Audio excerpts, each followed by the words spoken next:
Until you're willing to bleed to make your dream become a reality, your dream will be just that, a dream. See, so many people talk and talk and talk, but very few walk and walk and walk and turn their walk into a jog and their jog into a sprint, which is okay. But the problem is, they resent those of us who made the choice to put ourselves in position to hoist the banners.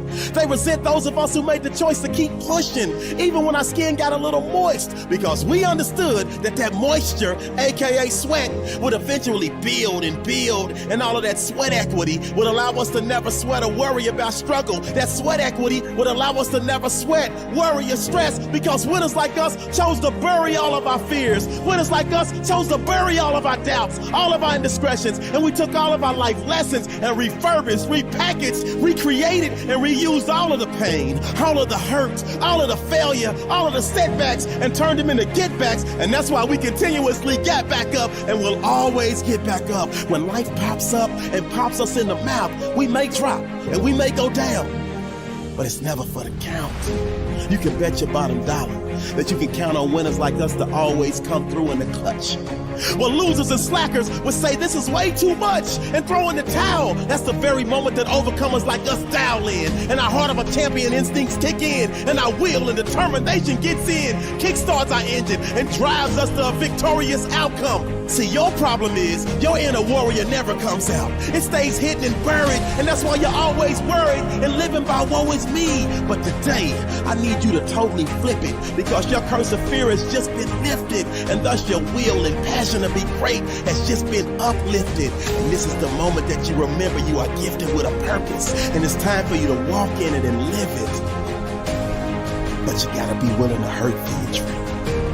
You gotta really want and need your dream.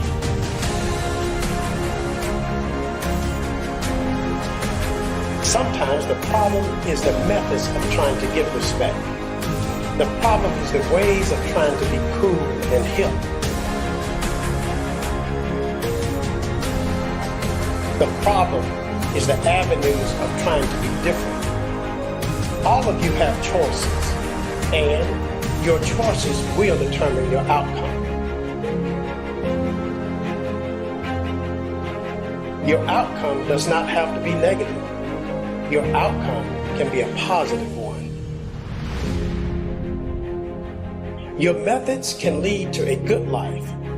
Your ways can lead to a rewarding life. Your avenues can lead to a successful life.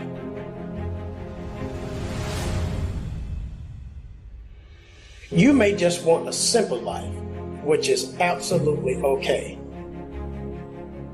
Have you ever had a bad dream and you wake up and you're married, right? Yes. And you see your wife and you're like, okay, that was a dream. Right. Right? I think for a long time, for 2 or 3 years, I thought I was living a fucked up dream. And I kept waiting to wake up. Tim was the first person that forced me to talk, just to talk. And it's amazing when you just open your mouth and you start saying how you really feel about stuff. I mean, think about how many people really say how they feel. Virtually nobody. Exactly. And I think Tim was the first person I actually started to have like full transparent conversations with. Right. Where I was like, I don't like the person I was. He's like, what do you mean? I was like, I cheated a lot on my girlfriend. I lied a ton. I was consumed by money. I used to gamble. I never gambled. I would say things just because it was the right thing to say. Not that I was maliciously a bad person. Right. I just never even thought about what my actions were. I was too busy moving. And Tim forced me to stop. And I still stop myself to this day. And you stop yourself from what? Focusing on who you don't want to be and focus on who you do want to be? Or? I press pause in life sometimes, and I think it helps. I recalibrate. To try to get out of an obsessive thought? Yes, or just to, even to get out of funks, whatever it may be. I'm a firm believer in that you have to find balance in life, right? So there can be times where your journey is going to be down here, and it's going to be tough. And the same when things get high.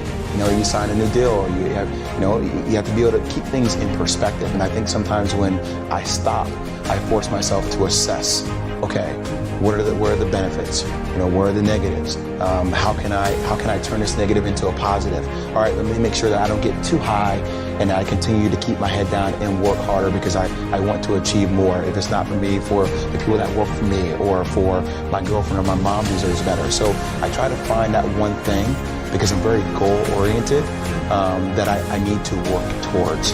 And once I achieve that, it's another goal. And I don't want it to ever stop because that's what life should be. You hear that?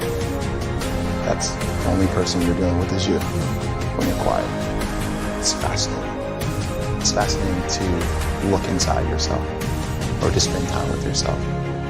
And whenever I do a talk or when I talk to people who I think are going through a lot of pain, I first tell them, okay, I understand what you're going through, but you just need to stop for 1 second. Because what we have a tendency to do is we over-inundate ourselves with other things that really don't matter to keep ourselves busy, to keep not thinking about the things that do matter. So once you're finally able to stop yourself and you're present with yourself, you have to go back and you have to address it. I'm not saying that you're going to find a conclusion right then and there, but you have to recognize that whatever happened did happen. And I try to push people to find silver linings. I think there's truly a silver lining in everything. And once again, it's what you choose to focus your energy on.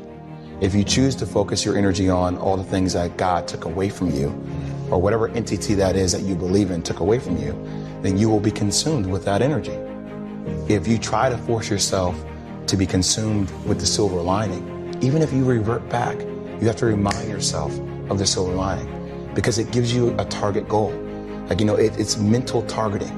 Are you able to focus on something that allows you to get out of your own way?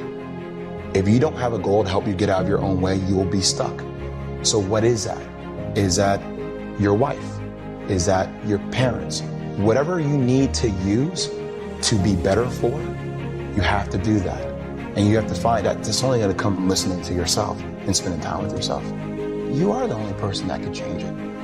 At the end of the day, people can want to help you as much as they want to help you. And I don't think complaining is the answer either. I think vulnerability and talking to people about what's actually going on in your life gets them invested in you.